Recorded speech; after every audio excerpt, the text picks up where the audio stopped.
Well, hey everybody, welcome to Southridge and to our online service this week. Whether you have been experiencing our online service because you're out of the Niagara region, or you've been tracking with our online service throughout the pandemic out of a COVID cautiousness, or whether you're joining in, or I should say back into our online service after experiencing us in person for these last number of months, because you're joining in with this collective pause that we're trying to take, relinquishing a little bit of our privilege in order to come alongside the rest of our society to try to make a contribution to getting through this wave of the pandemic as safely and as quickly as possible. Regardless, we're glad you're here. And I know that for many of us, this is not where we imagined we would be, either in one of our watch parties together at one of our locations or back experiencing this service from the comfort of our own home. But, in 2022, we've already learned that in following Jesus, he cares a lot less about changing the circumstances out there and a lot more about changing ourselves in here. And so in this online experience of our weekend service, we want to give them the chance to do that personally and together. A few reminders. One is to turn the volume up so that you can enter into the experience. We don't just want this to be a video that you watch. Musicians, the chord charts, again, are down below the video player if you'd like to follow along and play along in an instrument, if that's your thing. And if English is not your first language or you have hearing challenges, you can turn on the closed captioning of this video, and you can download the message transcript, which is below the video player as well. Regardless, we want all of us, no matter where we come from today, to enter into this experience fully, because we believe, even in this online environment, that Jesus has something special for us personally and together as a church family. We understand that we can be one body, unified by one spirit, regardless of the physical location we find ourselves in. So in that spirit, we invite you just to take a breath, open your heart up to what God has for you today and for us together. As I welcome you to Southridge, we're glad you're here.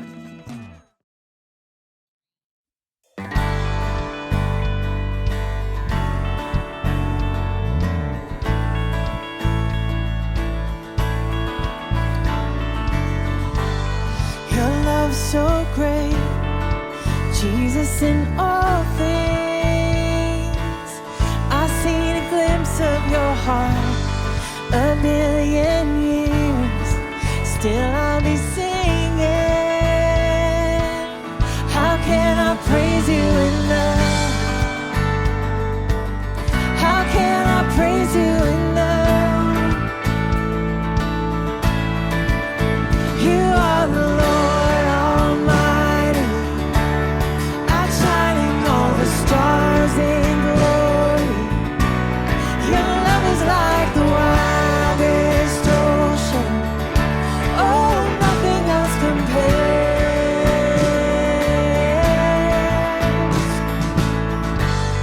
Creation calls all to the Savior. We are alive for your praise. In earth and sky, no one is higher. Our God of wonders you reign. Our God of wonders you reign. You are the Lord Almighty, yeah. Outshining all the stars in glory. Your love is like the wildest ocean. Oh, nothing else compares. You are the Lord Almighty, outshining all the stars in glory. Your love is like the wildest ocean. Oh, nothing else compares.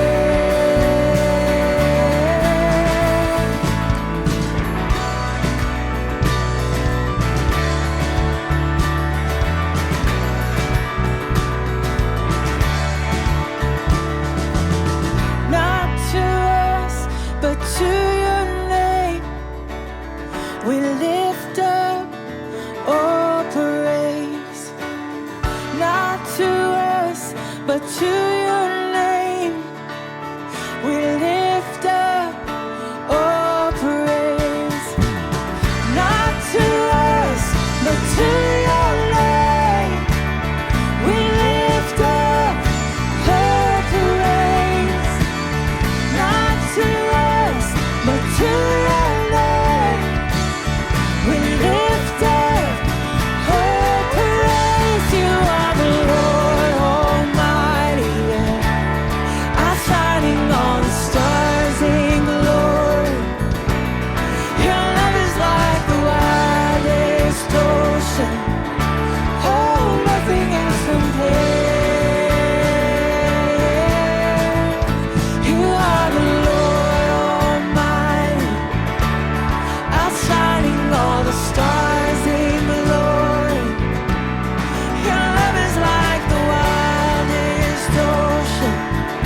the stars in glory. Your love is like the wildest ocean. Oh, nothing else compares.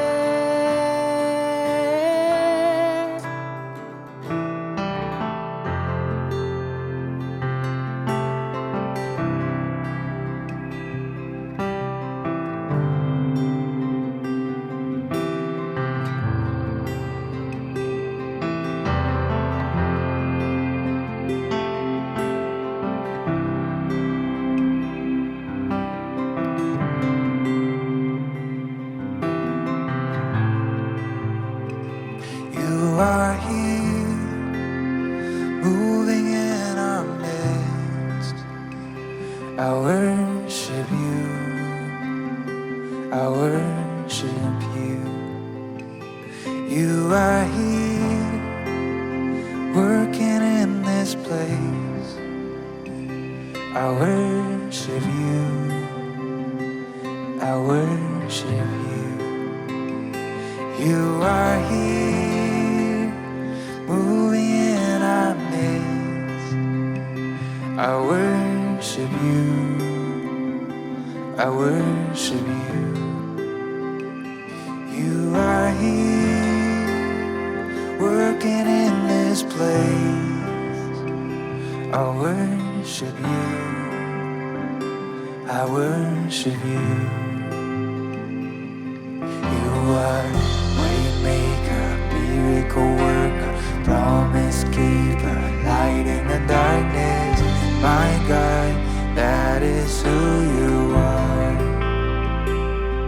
You are Waymaker, miracle worker, promise keeper, light in the darkness. My God, that is who you are. You are here, touching every heart. I worship you, I worship you. You are here, healing every heart. I worship you, I worship you. You are here, turning lives around.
Even when I don't see it, you're working. Even when I don't feel it, you're working. You never stop working. You never stop working. Even when I don't see it, you're working. Even when I don't feel it, you're working. You never stop working. You never stop working. Even when I don't see it, you're working. Even when I don't feel it, you're working. You never stop working. You never stop working. Even when I don't feel it, you're working. Even when I don't see it, you're working. You never stop working. You never stop. 'Cause you are a waymaker, miracle worker, promise keeper, light in the darkness. My God, that is who you are. Waymaker, miracle worker, promise keeper, light in the darkness. My God, that is who you are. That is who you are. That is who you are. That is who you are. That is who you are. That is who you are. That is who you are. That is who you are. That is who you are. You are waymaker, miracle worker, promise keeper, light in the darkness. My God, that is who you are. You are waymaker, miracle worker, promise keeper, light in the darkness. My God, that is who you are.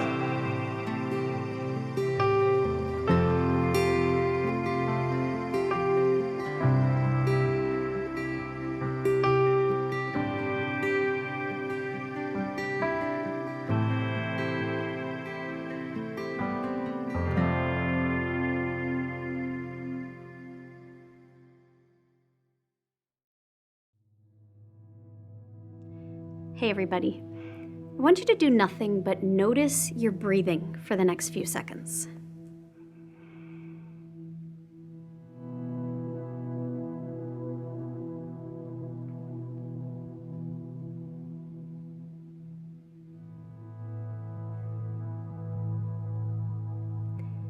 And now I'm going to ask you a weird question. But do you think that breathing is something that you do or something that happens to you? Breathe again and just pay attention with that question in mind.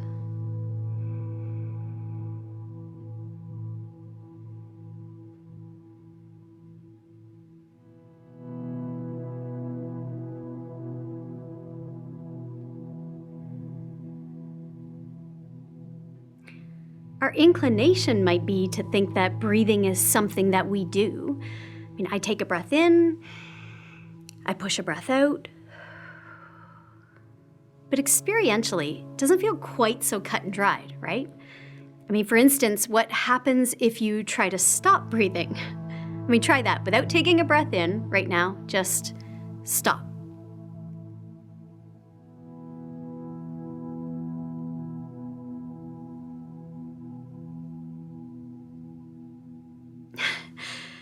I can't actually stop it for very long. I mean, your body does have a mind of its own here, so to speak. Of course, this isn't always true, but for the most part, it does feel like breathing is as much something that happens to me as something that I do. It's a both and situation. There's a symbiotic process going on.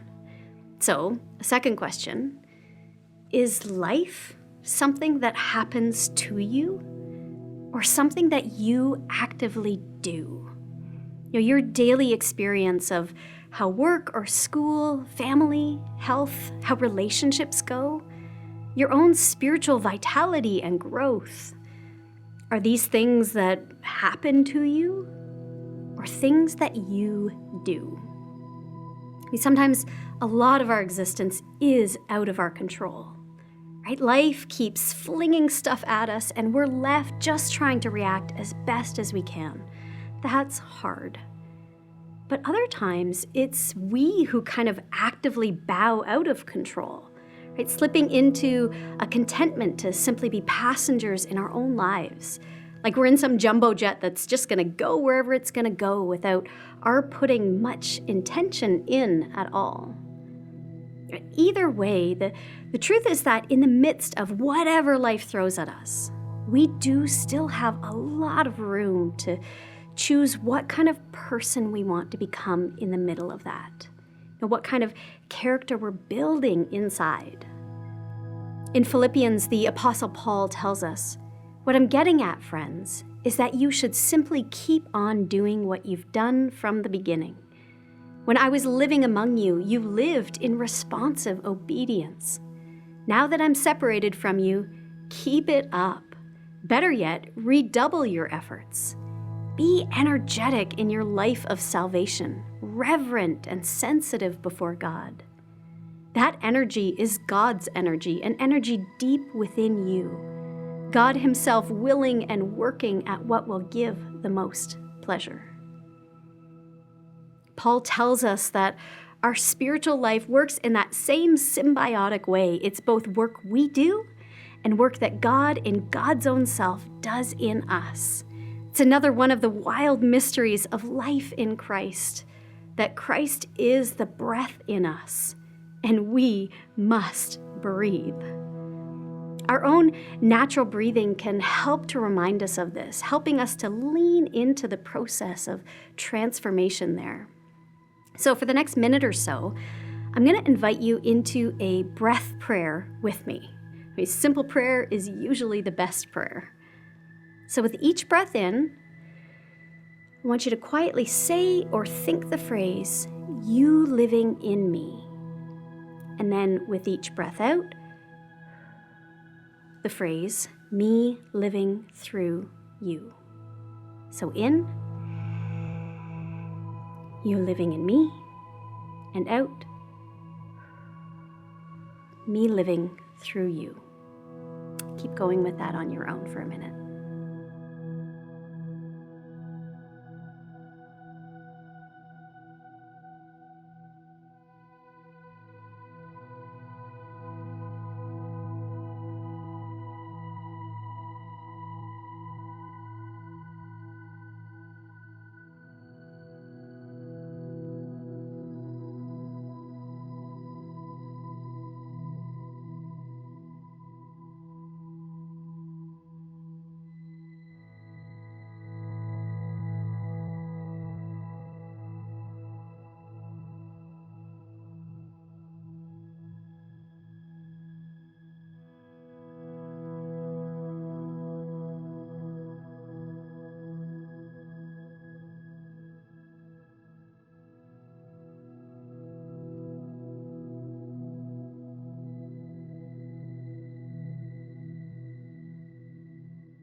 God, would you continue to bring us more and more and more to life with every breath?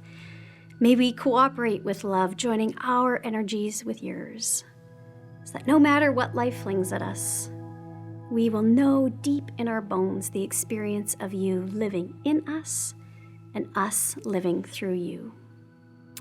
Would you be the source of all we do and are? In Jesus we pray. Amen.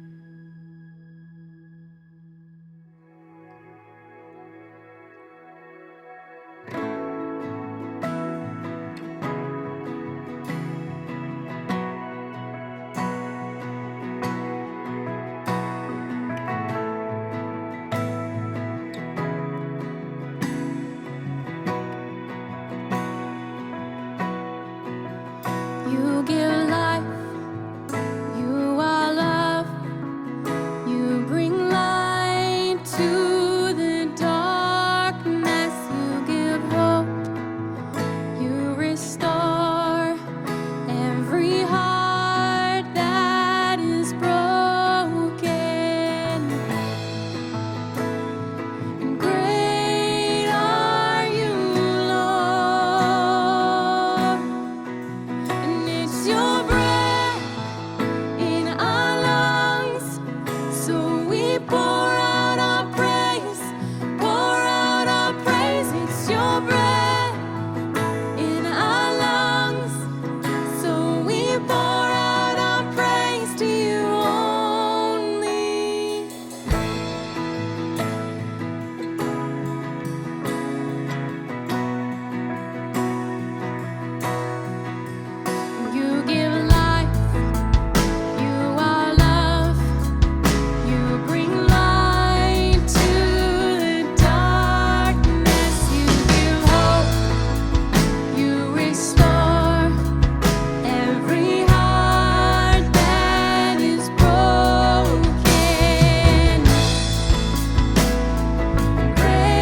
Hey everyone, my name is Annie Froese and I serve as the Executive Director of our homelessness programming here at Southridge. And let me be another voice in welcoming you to our service today. We're so glad that you're participating with us and hope that this morning has been a meaningful experience for you as you engage in the service. Hopefully coming out of a couple weeks of Christmas break, whatever that might have looked like for you, you're feeling ready to launch into the new year with some new enthusiasm. Maybe this current round of restrictions has tempered that just a little bit, but we want you to know that we are just as excited as ever about what God is doing in our community and in us as a community, and really are pleased that you've chosen to engage today. We know that virtual options are far from best case scenario, and especially when it comes to kids and youth who will be getting a lot of virtual time in the next couple of weeks as schools are moved online. But we are also very thankful to have the technology and the team to make experiences like this possible. Parents, you likely have received an email already this week inviting your kids to participate in Zoom Church at 9 a.m. And for the next couple of Sundays, Riot will also be directly following this service on Zoom. So if you have kids in those age groups, be sure to check those out. Now, last year, when we were in a season of church only being available online, we began to include a few home videos each week of different individuals and families from within our community as a way of feeling more connected to one another. It was so good to see each other's faces and to learn a little bit more about our broader church family, fostering our relational ties, even when we couldn't be together physically in the same place. And so in this current season, we want to tap back into that beautiful value of connecting again and know that that will continue to be significant. So in light of that, please check out these community videos. Hi, I'm Dave Weens. And I'm Debbie Weens. Getting together with my small group of guys on Saturday mornings has been most meaningful for me this past year. And I'm really looking forward in 2022 to coming back to Southridge with no fear and no restrictions. Hey Southridge, my name is Owen. I go to the Vineland location for the past, into the past decade about now. Been going there, it's been great. I guess something that's brought me joy over the Christmas holidays this year has been saying some really meaningful goodbyes to some friends and family where I was studying for the past couple of years. It was a time of family as well. I came back here to Canada and I saw my family again, and that was really great. But I also, I said goodbye to another family abroad. And it brought me joy because, I know that no matter how far apart we are, I have them, I have these people who I trust and rely on. And I guess amidst this pandemic now, that's more important than ever. It's brought me a lot of joy this holiday season. So Happy New Year, everybody. Hi everyone, my name is Jay Bergsma. My wife Janice and I have been attending Southridge since about 2007-ish, and I just want to give a big hello to everybody that we haven't seen around the halls of the church building since March of 2020. I hope it's not long until our family can feel good about attending in person again.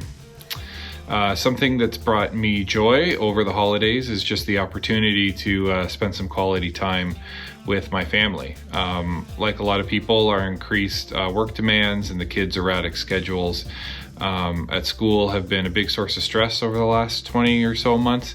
And one of the benefits of working from home now is, I get to feel more connected to the family, and I get to be more present in my kids' lives. Like I get to have lunch with the family just about every day, and that never used to happen before. And I know that a lot of people still don't get to do that. So, by taking some time off work around Christmas, I've really been able to prioritize spending time with the kids and Janice and just getting to focus on what a blessing they all are to me. So anyway, like I said, we all really miss being as connected to the community as we're used to being, and really just looking forward to a great, safe opportunity to jump back in with everybody soon. Bye. Now, for any of you who are brand new to all of this and may be participating with us in this online service for your very first time ever, we definitely want to say a very special welcome to you. It is really good to meet you, so to speak, even through the screen, and we're really glad that you've chosen to check us out. As our way of saying thanks for joining us for your first time, we would love to get you a gift of our Southridge Jam from our social enterprise, the Southridge Jam Company. So if you are brand new here, you can click on the New Here or Gift button below and provide just a really basic amount of contact information, and we'll be in touch this week to make sure that we get that gift to you. Similarly, If you're looking to get in touch with us, to meet with a pastor, to ask any questions that you have, to get information about being baptized, or to learn about how you could be more involved in our community, please take a moment to fill out the Connect card on our website or on our app, and someone from our team will reach out to you this week. For those of us who call this community home, one of the ways that we practice togetherness and express our gratitude to God and our generosity to others is through our regular and faithful financial contributions. This is one of the ways that we can invest our lives in what God is doing in and through our church community, making a difference by meeting needs among us across our region and around the world. All of our online giving options are available on our website, and so if you're able to give this week, we invite you to do so in a spirit of joyful generosity. Today, as we kick off our new series, Love Always, we're going to be hearing from our Connection pastor, Jeff Martins. But before we do, I just want to invite you to remove as many distractions as possible, knowing that that might not be possible completely, and listen into what God might have for you uniquely this morning. Please feel free to hit pause while you refill your coffee or your tea, and come back, press play when you're ready. Again, we are so glad that you've joined us, and we look forward to growing together.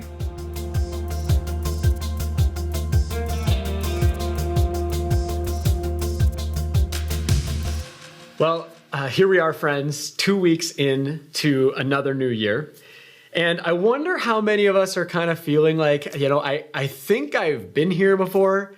I think I've seen this episode already, right?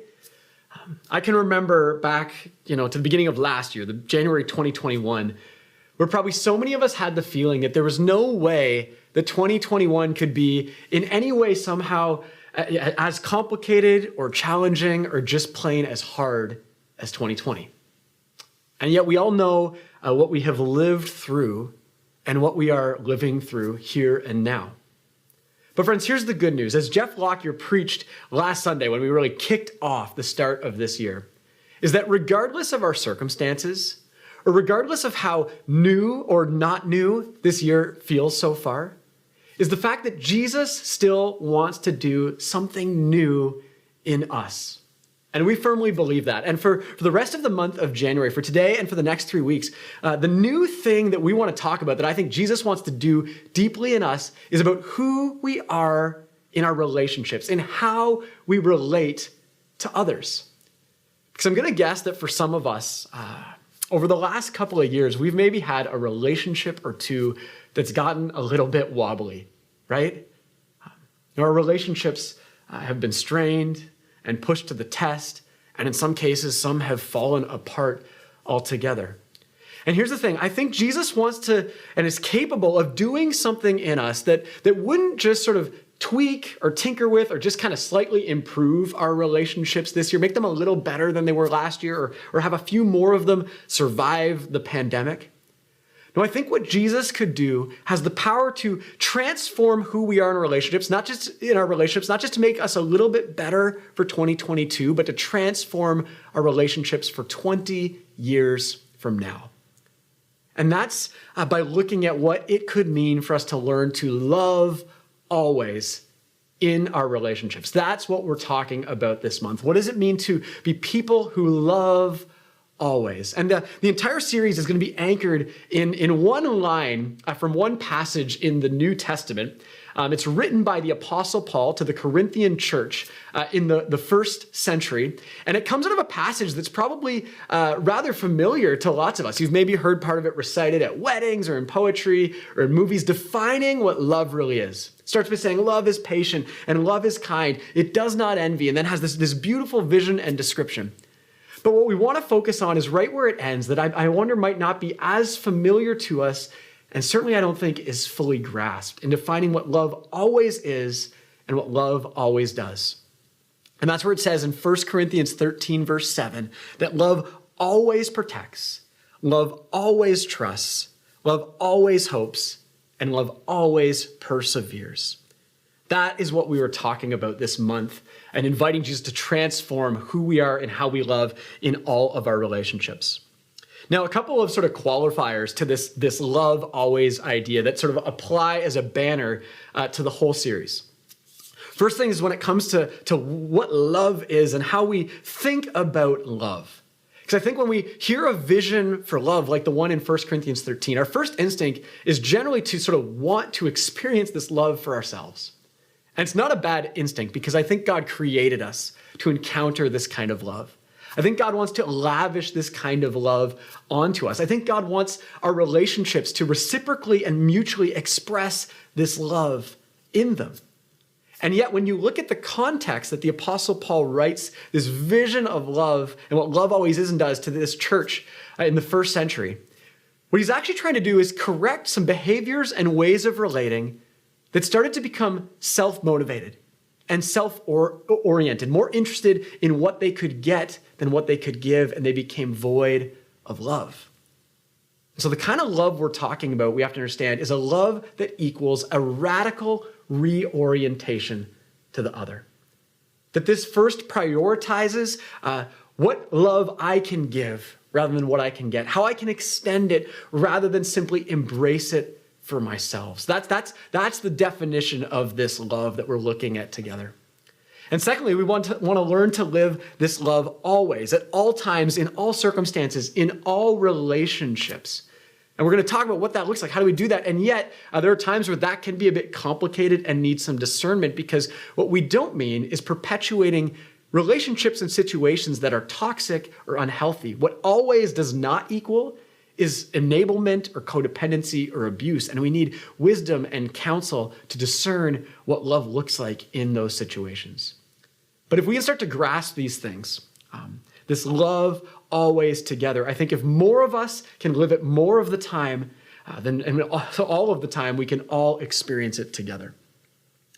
So to start, for a few more minutes today, what I want to talk about is what I think it means for love to always protect, what love always protecting looks like. And in some ways, I think protecting someone else is kind of a somewhat obvious idea of what it might mean to love them well. Think about it this way, that anytime you've experienced safety in a relationship, you felt safe, I think you're experiencing a version of love. Anytime you have felt unsafe or threatened in a relationship, you're experiencing something other than love.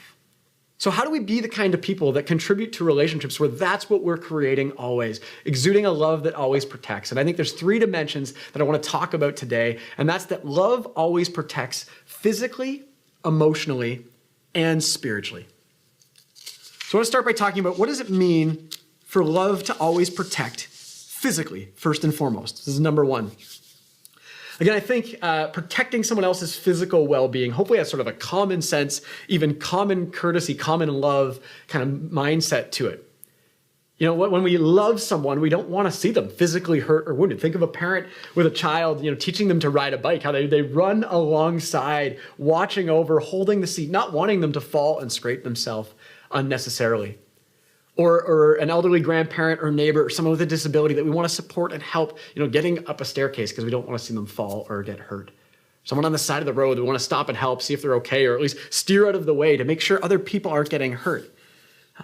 It's kind of a basic idea of love, and yet, when I think about when this sort of radical reorientation to the other gets pushed to the test, I think about how what we've lived through in the COVID pandemic these past couple of years has put the protection of someone else's physical well-being ahead of our own, sort of front and center. And you think about, I know there's different feelings and nuance and choices and convictions in all of this, but you think about some of just the basic sort of health measures we've been invited into to seek to protect others, of mask wearing and maintaining distance, subjecting ourselves to either regular testing or vaccination, even participating here in online services for certain stints and seasons. Friends, if I'm honest, these are things I don't prefer. I don't really like having to do. And if this was all about me, I'm not sure if I would do any of them.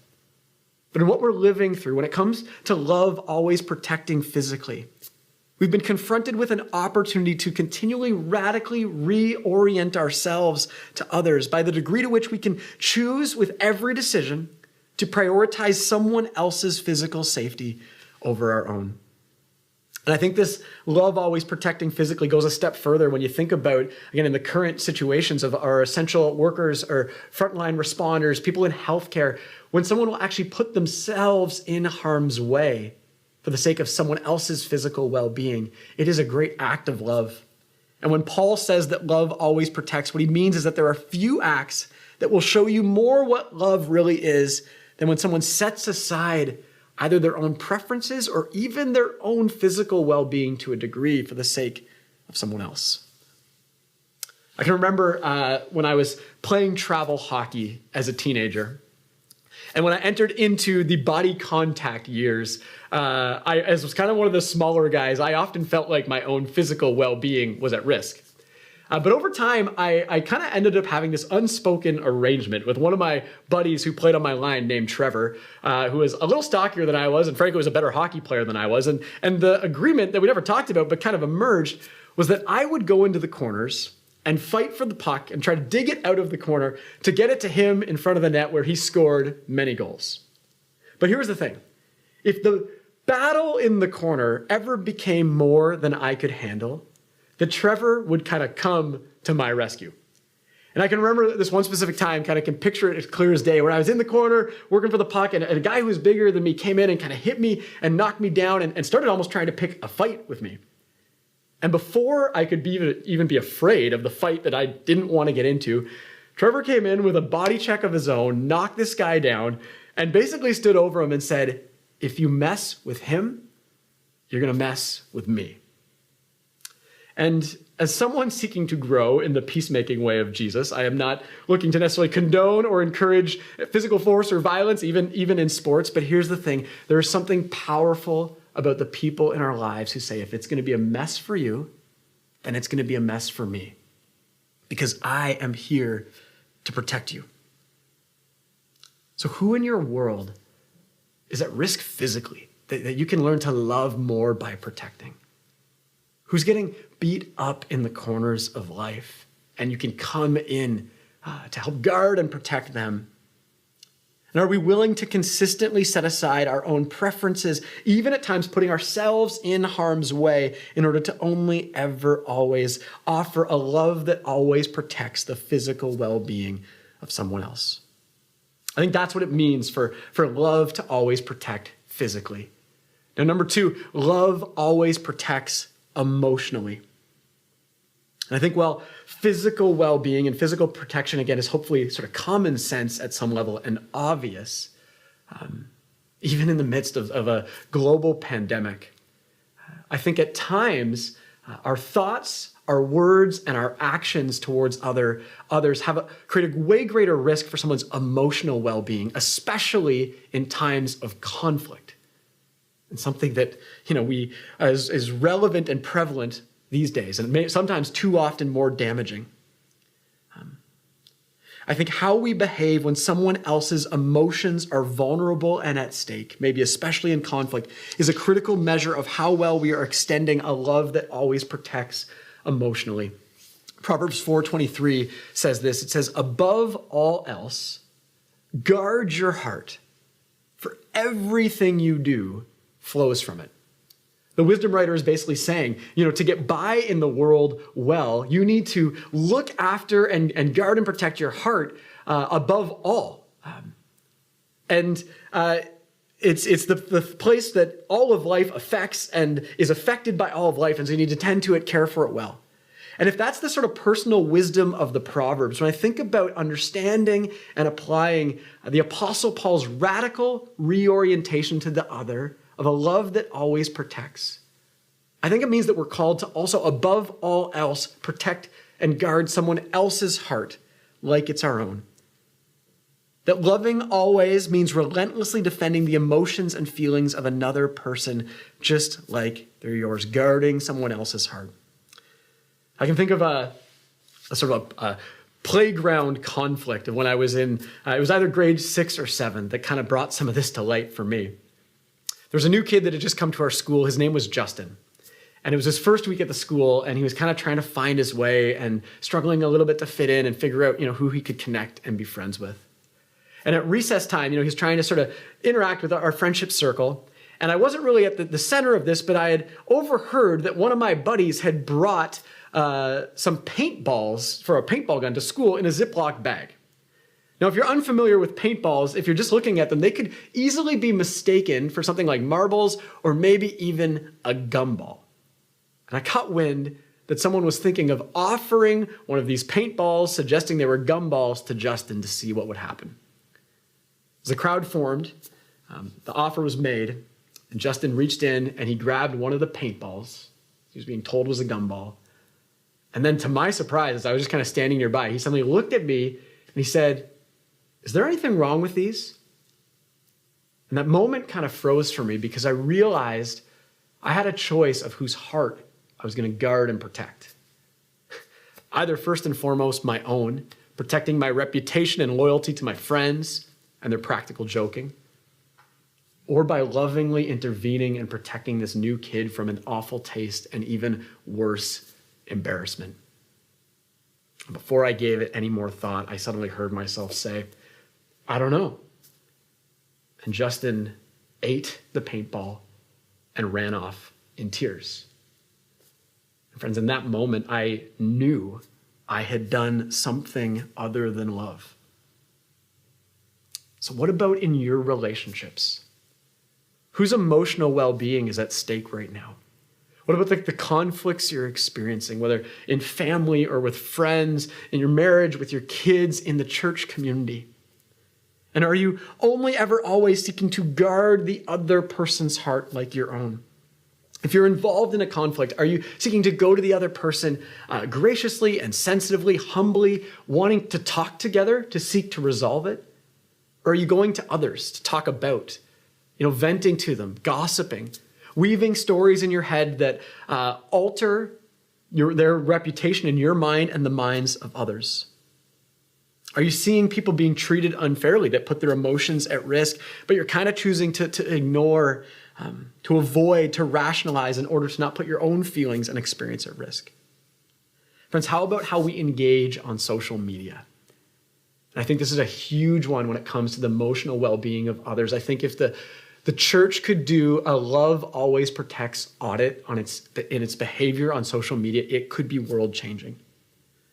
So when it comes to your posts and your likes, are you exclusively and unmistakably only trying to build others up, to offer encouragement and emotional strength? Or does the way you post and even how you like tend to just prop up your own opinions? Maybe creating dividing walls or tearing others down, if not directly, with not so subtle hints about how you feel about them and their policies and their decisions. Friends, are we striving to be constantly attentive to our thoughts and our words and our deeds affect the hearts of others, even when it means putting ourselves, maybe our own heart, at risk, and or at least setting aside things we'd rather think, say, or do? I think if we want to experience love always that would transform our relationships, one of the commitments we need to make is to relentlessly guard the hearts of others like they're our own, so we can always protect the emotional well-being of someone else. So I think love always protects physically, love always protects emotionally, and finally, love always protects spiritually. That love always looks out for and protects the spiritual well-being of someone else. And I think this one has a lot of layers to it, and frankly, these are all woven together. But I think that someone's spiritual well-being and faith is often most at risk in times of crisis. Again, not hard for us to imagine these days. Because think about it, when bad or scary or painful things happen in our lives, faith often becomes fragile. And a love that always protects, I believe, actually has the power and potential to help people experience the loving presence of God, the protecting love of God, at times when for them God may seem hardest to find. In Paul's second letter to the Corinthians, to the same church, he starts it this way. He says, "Praise be to the God of all comfort, who comforts us in all our troubles." Why? So that we can comfort others in any trouble with the comfort we ourselves receive from God. Friends, a love that always protects when someone else is going through a crisis is a love that always shows up. It's a love that always leans in rather than distances. It's a love that drops off a meal, goes to the visitation, visits in the hospital, sends an encouraging word, offers a prayer. It's a love that listens. It's a love that seeks to give space when necessary. A love that avoids judgment or offering pat answers. It's a love that comforts in crisis in a way that actually extends the comforting and protecting love of God. And this is true not just in the external crises of our world, things that happen to us, but in the internal crises that can come from deep within. I found myself sitting down with quite a few people recently who would describe feeling some sort of internal faith crisis that they're experiencing, but often feeling like they don't have safe or vulnerable places to share that. And I'm learning against my own self-oriented impulses that would be to sort of give answers or to tell them how I see things and therefore sort of how they should see things, or to try to quickly and heroically fix their problems because that's something that would make me feel more spiritual and feel better in my spiritual well-being. I'm learning that often love requires listening more than talking, asking more than telling, waiting more than rushing, and praying more than pressuring. I had a friend recently come to me with essentially an internal spiritual crisis that they were feeling and facing. It was wrestling with how to respond to their child who had recently sort of come out with some questions about their identity and sexuality. And they were asking me kind of what I thought the right thing to do spiritually was. And all I could say as a starting point was for them to let their child know that they and God love them, period. And then that they would journey and walk and figure out the rest together. And you see what happens in a situation like that when someone's faith or spiritual life is in a delicate place. That a love that always protects spiritually absorbs the risk of the other person, absorbs the risk that they're facing. In this case, absorbing the risk of any question of acceptance, absorbing the risk of the unknown and any feelings of confusion, absorbing the risk of the faith journey that would follow, absorbing the risk of other people's perspectives and opinions and competing values and timelines. Because I think a love that always protects spiritually absorbs the risk and participates in the journey, especially in the delicate faith journeys of others in times of external or internal crisis. So where in your life is there somebody who needs you to lovingly protect them by participating in and absorbing the risk they're feeling in their faith?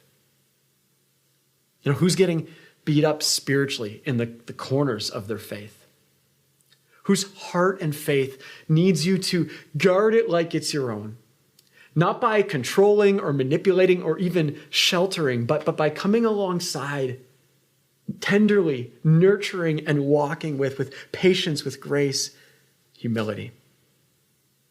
Friends, I think loving always, physically, emotionally, and spiritually, I think this could not just tweak or tinker with or sort of slightly make new or improve our relationships for 2022, but I think if we could live in this to a greater degree, it could transform who we are in our relationships 20 years from now.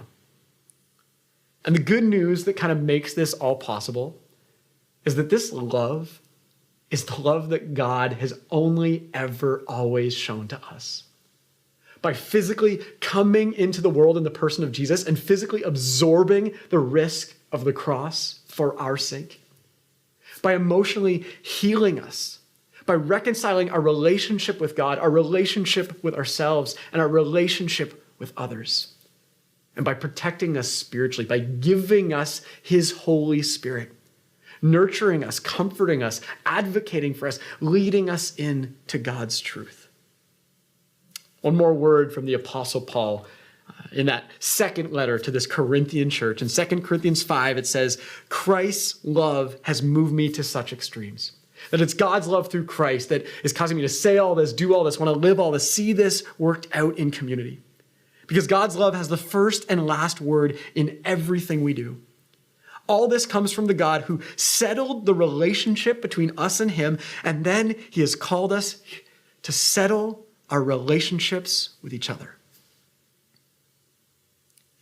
Where do you have our relationships, some relationships that need settling or resettling these days?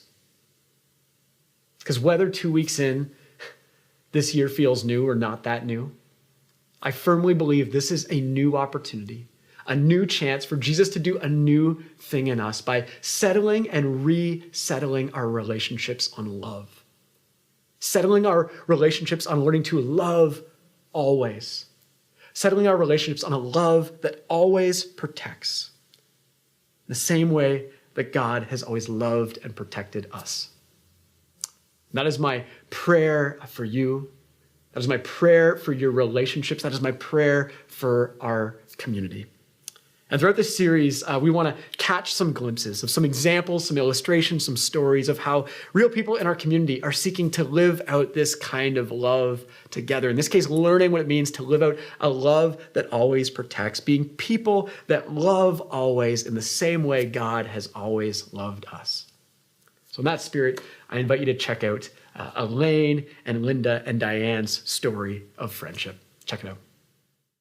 Well, good morning, everybody. I'm Chris, and I get the privilege of introducing you to a couple of really cool folks in our church family. We got Elaine Orr and Linda Fast with us this morning, and unfortunately, the other person in this friendship, Diane Catrelli, is not able to be with us because she lives in a senior's home and is on lockdown right now. But these two ladies got connected with Diane through an initiative that we're trying here at Southridge called Community Connect. We're trying to break down some barriers between our church family and folks who might have connected initially with our church family through the shelter ministry. And they're going to talk about their friendship with Diane and most specifically about how love always protects. So here we go.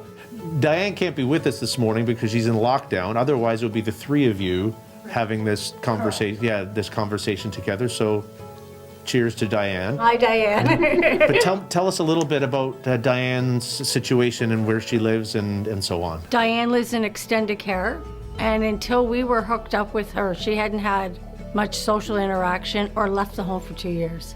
And she had mobility issues, so it's not like we can just stick her in a car and go somewhere.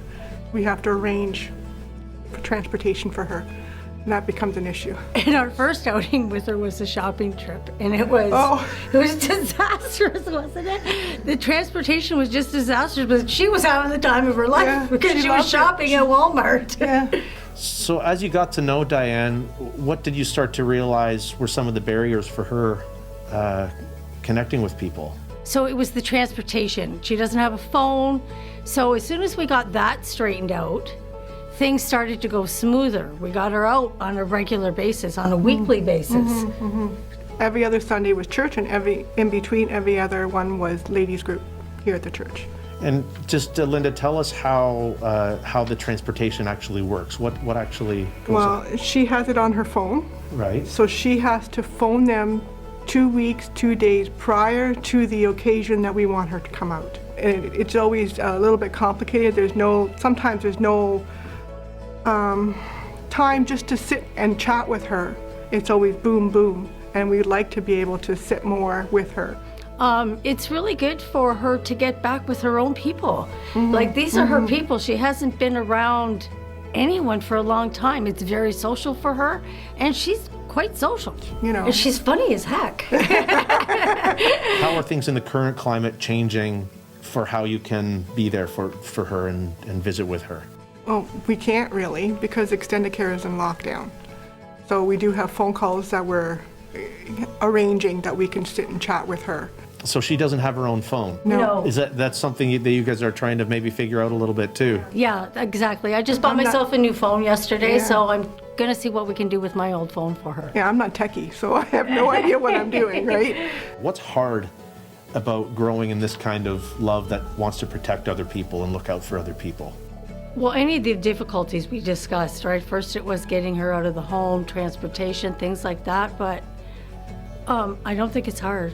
We just kind of work through it, just kind of figure out what we can do, like that barbecue we had, and we got so frustrated because she was sitting there waiting waiting at the home for us to come pick her up, or the bus to come pick her up, and they didn't come pick her up. We got so frustrated, I took 2 plates of food because her and her girlfriend were coming, and I just drove over there because Stendicare is only 5 minutes away from here. Yes. And brought them food so they could. That was Thanksgiving. No, I thought it was barbecue. Oh, that was the barbecue, not Thanksgiving. We couldn't do. She said to me that she feels better now that she's starting to get out and come around, because she was getting very depressed, which rightfully so. Who wouldn't? I don't have grandparents, I don't have parents, and she's becoming like that type of person for me.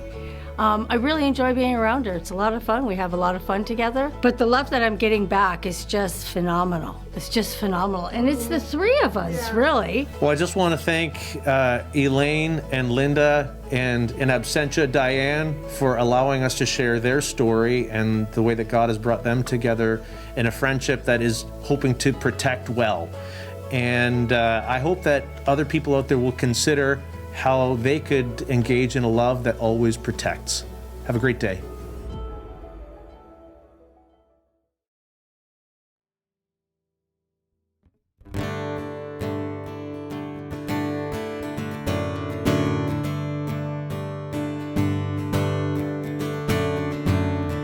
King of love and grace, my guardian, all my hopes and fears are in your hands. I'm in your hands.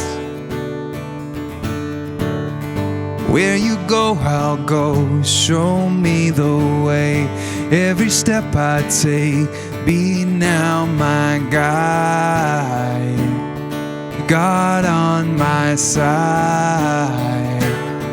You go before me, you're there beside me. And if I wander, your love will find me. Goodness and mercy will always follow. You go before me, my guardian.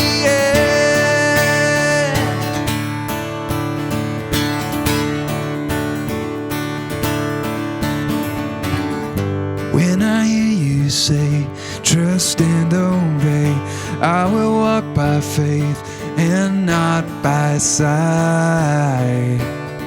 God of my life,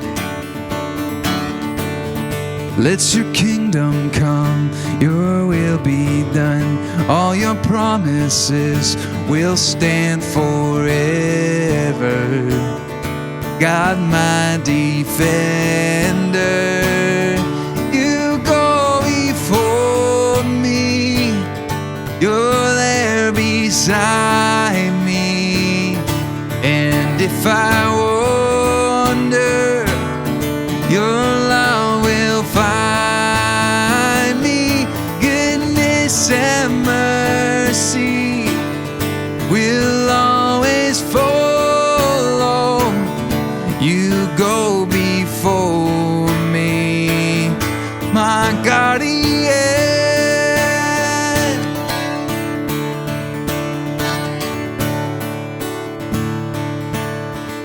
You are God, our great defender, strong in love, forever faithful. We are yours and we will trust in you.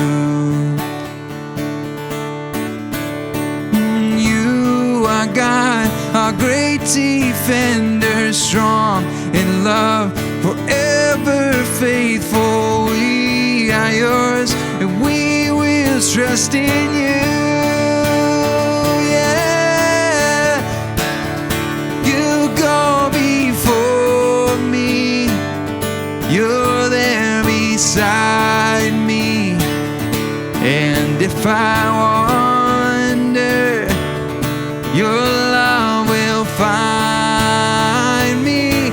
Goodness and mercy will always follow.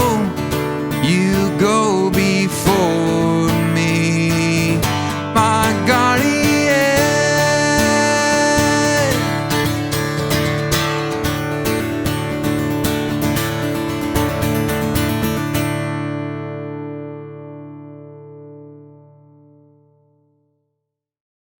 Well, we hope that this has been a rich experience, not only of reflecting on the love that Jesus has for you, but the way he wants you to not only experience, but express that love in the context of relationships in a love always kind of a way.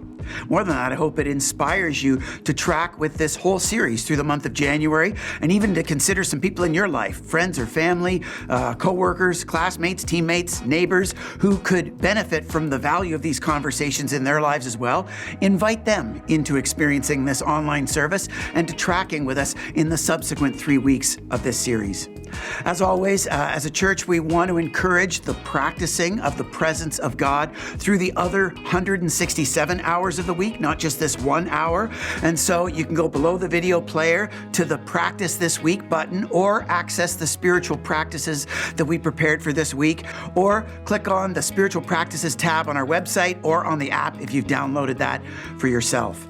At the end of the service, we're going to have some conversation starters on the screen, both for personal reflection, if you're taking this service in on your own, or to simulate some good post-service discussion with people that you're taking this service in with together. And as always, again, if you could use some prayer or some more up-close and personal pastoral contact, go to our website, southridgechurch.ca/contact, and fill out the contact form so a location pastor can follow up directly with you and be able to provide some of that up-close and personal support for you. We're really excited to continue in this series and to continue tracking as a church family through the month of January, even exclusively through this online format. So I know things are difficult these days. We will get through this, and more importantly, we will get through it together. Thanks for being here. Thanks for being a church family. We love you, and we'll see you back in this environment next week. Take care, everybody.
Thank you.